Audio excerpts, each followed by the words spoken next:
और इनका, क्योंकि पिछले कई वर्षों से अध्यक्ष जी ये सरकार में है, और मैं सुन रहा था माननीय मंत्री जी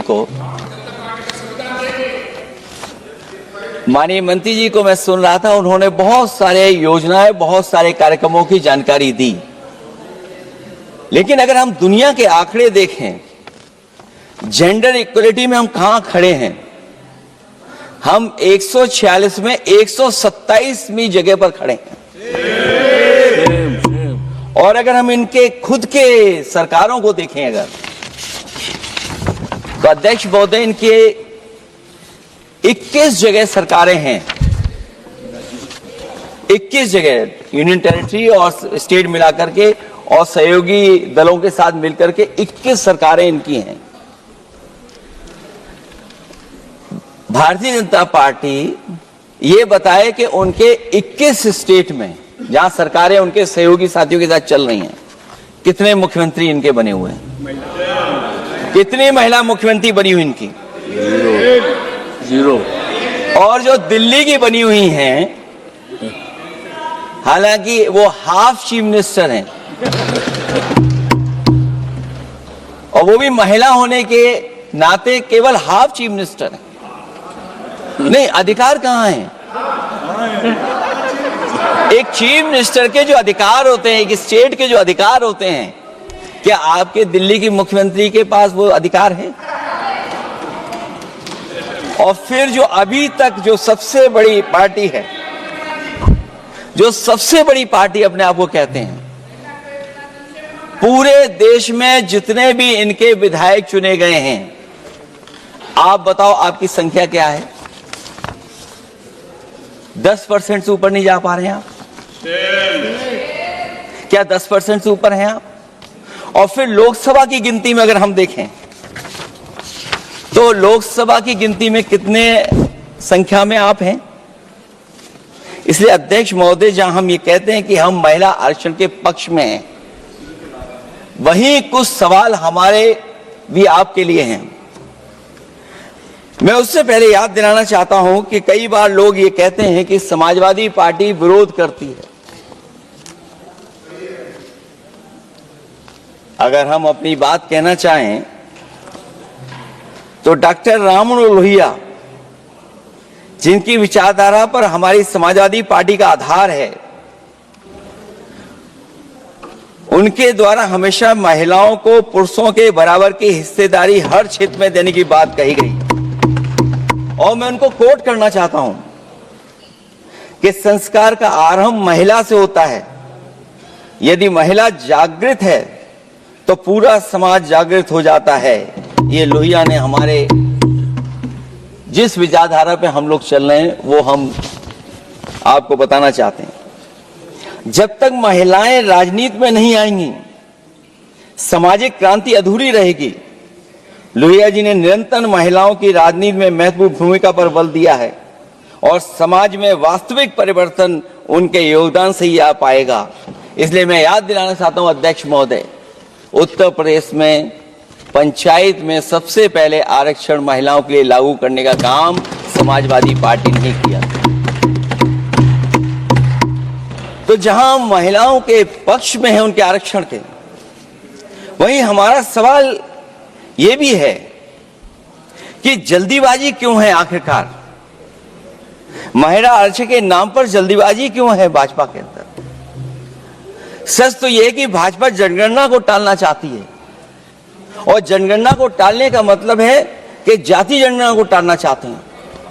और जाति जनगणना इसलिए टालना चाहते हैं क्योंकि वो आरक्षण का सवाल उठेगा।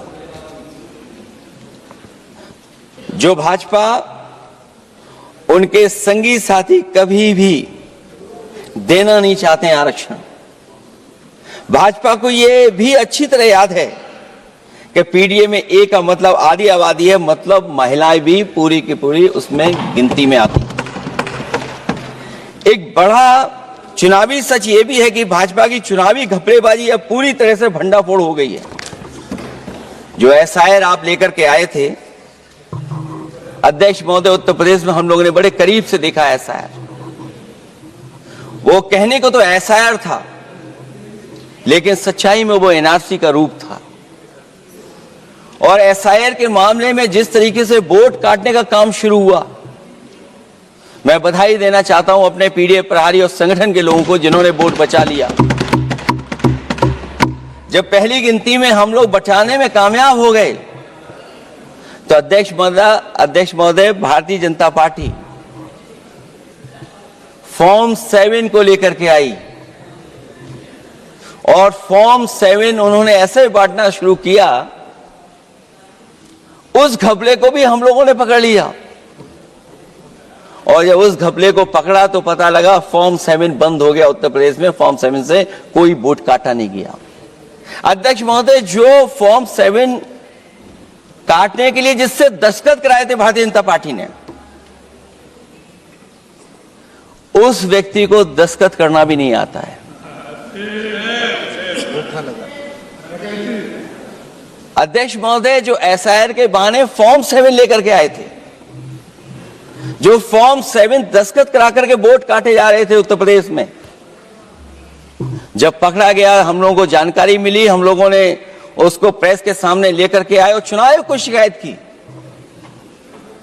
फॉर्म 7 से वोट कटना रुक गया, लेकिन अभी भी उस पर कोई कार्रवाई नहीं की जिसने उसके नकली दस्तखत कराए थे। अध्यक्ष महोदय, इससे तो लगता है कि पूरा का पूरी व्यवस्था जुड़ी हुई है भारतीय जनता पार्टी से। और धीरे धीरे जो भारतीय जनता पार्टी की सरकार चली है, हेरा फेरी हम लोग पकड़ लिए, भाजपा की कलई खुल गई और उसके समर्थक और वोटरों का अकाल पड़ने लगा। तब भाजपा निराशा के इस दौर में उभरने के लिए बिल लेकर के आ रही है। ये भारतीय जनता पार्टी का जो वोट कम हो रहा है, असली लक्ष्य अध्यक्ष महोदय वोट है, सत्ता में रहना है, इसलिए आरक्षण को लेकर के आए हैं। भाजपा की यही राजनीतिक चाल रहती है। जब पुराने लोग ये समझ जाते हैं कि भाजपा किसी की सगी नहीं है, तो हर बार भाजपा कुछ नए लोगों को अपने लुभाने जुमलों में फंसाती है। इस बार भाजपा महिलाओं को लेकर ये पुरानी चाल चल रही है, लेकिन सफल नहीं होगी, क्योंकि सबसे ज्यादा दुखी तो महिलाएं ही हैं। सही बात है। भाजपा की कमीशन खोरी और चंदा वसूली की वजह से जो महंगाई बढ़ी है, उससे उनकी रसोई सूनी हो गई है। रही सही कसर सिलेंडर की, बेतहाशा बढ़ती कीमतों ने पूरा कर दिया है। ये अध्यक्ष महोदय, मैं इसलिए कह रहा था कि माननीय मंत्री सिलेंडर की याद दिला रहे थे। उन्होंने इज्जत घर को भी याद दिलाया, जिसको कभी प्रधानमंत्री जी ने कहा कि ये इज्जत घर होंगे। गांव गोद लिए गए, जाकर के सरकार देखे उन गांव को अनाथ अगर किसी ने छोड़ा है तो भारतीय जनता पार्टी ने छोड़ा है। हर महिला अपने बच्चों को पढ़ाना चाहती है, लेकिन भाजपा की शिक्षा विरोधी सोच तो सरकारी स्कूल तक बंद करवा दे रही है। महिलाओं का दर्द क्या होता है, ये मेरठ के दुकानदारों के परिवार की महिलाओं की आंखों में आए आंसू भी बयां कर रहे हैं, और नोएडा की मजदूर और मेड के गले बयान भी कर रहे हैं। क्योंकि जब हम बहस महिला आरक्षण पे कर रहे हैं, तो हमें याद रखना चाहिए कि हमारे बिल्कुल बगल में 40,000 से ज्यादा लोग सड़कों पे मजदूर, महिलाएं सड़कों पर हैं, जहां से प्रभु श्री राम जो कभी हम लोगों ने स्क्रीन पे देखा था, वो चुन करके आए थे। वहां पर महिलाएं धरने पर बैठी हैं आज भी था। और अगर ये धरने पर इसलिए बैठी हैं क्योंकि उनको न्याय नहीं मिल रहा है, भारतीय जनता पार्टी की सरकार की वजह से उनके घर उजड़ रहे हैं, महिलाएं रो रो करके न्याय मांग रही हैं। तो मैं कहना चाहता हूं अध्यक्ष महोदय सरकार से कि अगर ये बिल इतना ही सही है तो इसे मेरठ नोएडा की पारिवारिक और कामगार महिलाओं के बीच बैठकर घोषित किया जाए कि उनके लिए इसमें क्या क्या होने जा रहा है। हम महिला आरक्षण के साथ हैं, पर उस भाजपाई चालबाजी के खिलाफ हैं जो एक साजिश के तहत की जा रही है। भाजपाई और उनके संगी साथी देश की सबसे बड़ी आबादी के वर्ग मतलब पिछड़े वर्ग की महिलाओं के बारे में चुप्पी साधे बैठे हैं। ये बात अध्यक्ष जी समझ में नहीं आ रहा है, क्योंकि जब हम लोग प्रधानमंत्री जी को सुनते थे तो वो ये कहते थे कि हम पिछड़े वर्ग से आते हैं, हम आप जैसे ही हैं, पिछड़े हैं। लेकिन जब आरक्षण की बात हो रही है तो पिछड़ों की संख्या इसमें कितनी है, हमें उम्मीद है कि सरकार इस पर जरूर बात अपनी रखेगी। ये संशोधन के नाम पर जो जल्दीबाजी दिखा रहे हैं, दरअसल उसके पीछे भाजपाइयों की मंशा है कि जनगणना न करनी पड़े, क्योंकि अगर जनगणना करनी पड़ेगी तो जातिवार आंकड़े भी देने पड़ेंगे और जातिवार आरक्षण भी। ये भाजपा का एक बहुत बड़ा षड्यंत्र है जिसमें जनगणना आधारित परसीमन को नकार कर पिछड़ों का अधिकार लूटा जा रहा है। ये लोकतंत्र के खिलाफ खुफिया लोगों की गुप्त योजना है जो अब तक स्वीकार नहीं, जब तक प्रक्रिया के साथ हम लोग स्वीकार कभी नहीं कर सकते जब तक इसका लागू करने का तरीका ठीक ना हो। अगर पिछड़ों की आबादी कम से कम अगर हम ये गिन लें कि 70% 80% से ज्यादा है, अध्यक्ष महोदय, अगर हम उनको 66% मान लें तो इनकी आबादी कम से कम पिछड़ों की 33% होगी, आधी आबादी की जनसंख्या, जिनके हक की बात तो है ही नहीं इसके अंदर। इसका मतलब यह हुआ कि पिछड़े वर्ग की 33% महिलाएं, उनको हक देना नहीं चाहते ये लोग, हक उनका छीनना चाहते हैं। और फिर जो डिलिमिटेशन का साथ साथ लेकर के आए हैं, ये डिलिमिटेशन क्या है अध्यक्ष महोदय? ये डिलिमिटेशन है कि इलेक्टोरल मैप को बदल दें। हमारे पूर्व में कांग्रेस के सदस्य ने ठीक कहा है कि जब डिलिमिटेशन की बारी आई तो इन्होंने पूरी रणनीति बना करके कि किस तरीके से लोकसभाओं के क्षेत्र बनाए जाएं, क्षेत्र कैसे बने जिससे कि उन्हीं को पॉलिटिकल लाभ मिले, वो हम लोगों ने आसाम में भी देखा और जम्मू कश्मीर में भी देखा है। इसलिए हम चाहते कि पहले जनगणना हो और जनगणना जब आंकड़े सही आ जाएंगे अध्यक्ष महोदय, तब जाकर के डिलिमिटेशन ठीक होगा। और अगर आंकड़े ही ठीक नहीं हैं तो फिर आरक्षण कैसे ठीक होगा? क्योंकि आरक्षण का आधार ही हमारा जनसंख्या पर है। कहीं ऐसा तो नहीं कि आधी आबादी में ये मुस्लिम को भी ना गिनते हो, मुस्लिम महिलाओं को। इसलिए हमारी मांग होगी कि आधी आबादी में पिछड़े और मुस्लिम महिलाओं को भी जोड़ करके इस आरक्षण को पूरा किया जाए। एक जो हमें आशंका है कि जब आरक्षण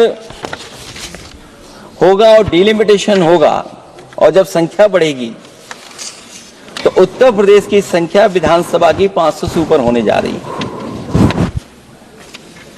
और अगर 500 से ज्यादा होने जा रही है तो उसमें सरकार क्या विचार कर रही है? कहीं कोई ऐसा षड्यंत्र तो नहीं है जो हम महिला आरक्षण के बहाने उस षड्यंत्र को छिपा करके आगे बढ़ रहे हों? क्योंकि उत्तर प्रदेश में 120 सीटें तो लोकसभा की होने जा रही हैं और विधानसभा की सीटें तो अगर 600 हो रही हैं, अगर 600 हो रही हैं तो कहीं ऐसा तो नहीं अध्यक्ष महोदय उसमें भी कोई साजिश षड्यंत्र हो? जो षड्यंत्र हम लोगों को समझ में नहीं आ रहा हो। और अगर षड्यंत्र रहेगा तो जैसे अयोध्या हारे आप, एक बार फिर उत्तर प्रदेश आप हार जाएंगे। और 33% सीटें कौन सी होंगी? आप अगर सीट रिजर्व कर देंगे, कॉन्स्टिट्यूंसी रिजर्व हो जाएगी, तो अध्यक्ष महोदय ये महिलाओं के बीच ही कंपटीशन करा देंगे। अगर कॉन्स्टिट्यूंसी रिजर्व होंगी तो अध्यक्ष महोदय महिलाओं के बीच ही कंपटीशन हो जाएगा। क्योंकि वो अध्यक्ष महोदय वो माननीय सदस्य कह रहे हैं कि वो तो होना चाहिए, वो सास बहू वाली तो हार गई हैं आपकी।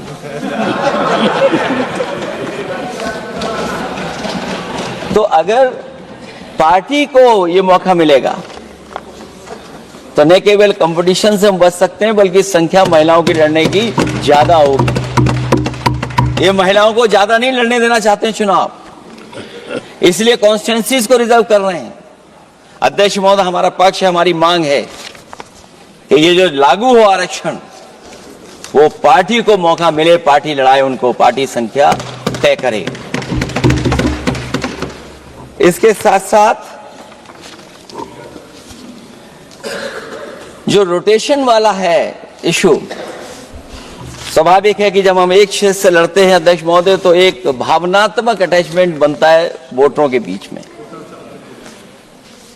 और अगर ये रोटेशन का मामला होगा तो अध्यक्ष महोदय कोई भी अपने क्षेत्र में बहुत ज्यादा भावनात्मक लगाव नहीं रखेगा क्षेत्र की जनता से।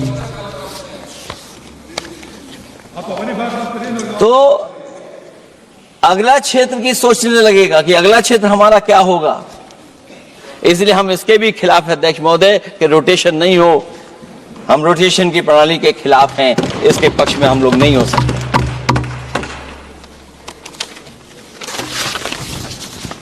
इसलिए अध्यक्ष महोदय, हमारी मांग होगी कि पहले सेंसस कराए, जनगणना कराई जाए। और अगर ये जनगणना नहीं कर रहे हैं तो इसका मतलब धोखा दे रहे हैं, क्योंकि पुराने बिल में जो हम लोगों ने बात देखी और रखी थी उस समय वो यही था कि जनगणना करा करके महिला आरक्षण बिल आएगा। लेकिन ये लोग 2011 का लेकर के आ रहे हैं। इसका मतलब इनकी पूरी तैयारी है कि कौन सा लोकसभा क्षेत्र कैसा होगा। इनके गुप्त लोगों ने वो कहीं ना कहीं नक्शा बना करके रखा होगा, जिसको आरक्षण पास होते ही, बिल पास होते ही लागू करने की कोशिश करेंगे। और जो और सुधार होने चाहिए महिलाओं के,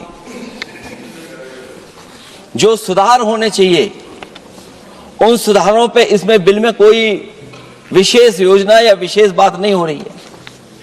बिना उनके लिए लाभ पहुंचाए, सस्तीकरण किए, शायद हम पूरा उनको हक नहीं दे पाएंगे। मैं अध्यक्ष महोदय आपसे यही निवेदन और अपील करूंगा कि पिछड़ों को, माइनॉरिटी को, खासकर मुस्लिम महिलाओं को आरक्षण दिया जाए। जो सेंसस से ये दूर भाग रहे हैं वो इसीलिए भाग रहे हैं क्योंकि जाति जनगणना की मांग उठेगी, और अगर जाति जनगणना की बात उठेगी तो आरक्षण की बात और उठेगी। हमें उम्मीद है कि हम लोगों की बात मान करके सरकार उस पर विचार जरूर करेगी। जब हम आरक्षण देना चाहते हैं तो बिना पिछड़ा, बिना मुसलमानों के शायद हमारा जो लक्ष्य है महिला आरक्षण का वो पूरा नहीं होगा। इन्हीं शब्दों के साथ आप सबका